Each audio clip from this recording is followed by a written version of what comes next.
అబ్బా, ఇంతకంటే పెద్ద శుభవార్త ఉంటుందా?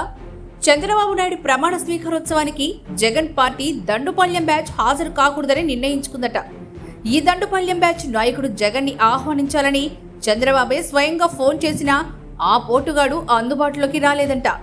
ప్రమాణ స్వీకార కార్యక్రమానికి రావడం ఇష్టం లేకని జగన్ ఫోన్ కి అందుబాటులో లేకుండా పోయాడంట.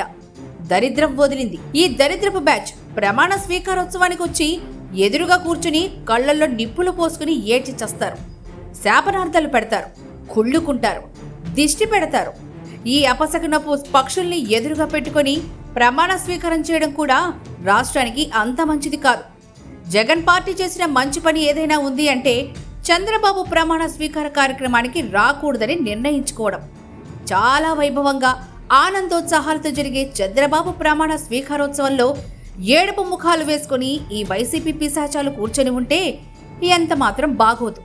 ప్రమాణ స్వీకారోత్సవంలో అందరూ ఒకరినొకరు ఆనందంగా పలకరించుకుంటూ, కౌగిలించుకుంటూ, నవ్వుకుంటూ, తుళ్ళుకుంటూ జై అమరావతి అని నినాదాలు చేసుకుంటూ ఉంటే అక్కడే ఉన్న ఈ వైసీపీ ముక్కలు కర్రల్లాగా బిగుసుకుపోయి దేభ్యం ముఖాలు వేసుకొని కూర్చొనుంటే ఏమైనా బాగుంటుందా? అందువల్లే వైసీపీ బ్యాచ్ వాళ్ళు చంద్రబాబు ప్రమాణ స్వీకారోత్సవానికి రాకూడదని నిర్ణయించుకోవడమే చాలా మంచిదైంది. శుభమా అని చంద్రుడు ప్రమాణ స్వీకారం చేసుకుంటూ ఉంటే అక్కడ ఈ వైసీపీ మచ్చలెందుకు?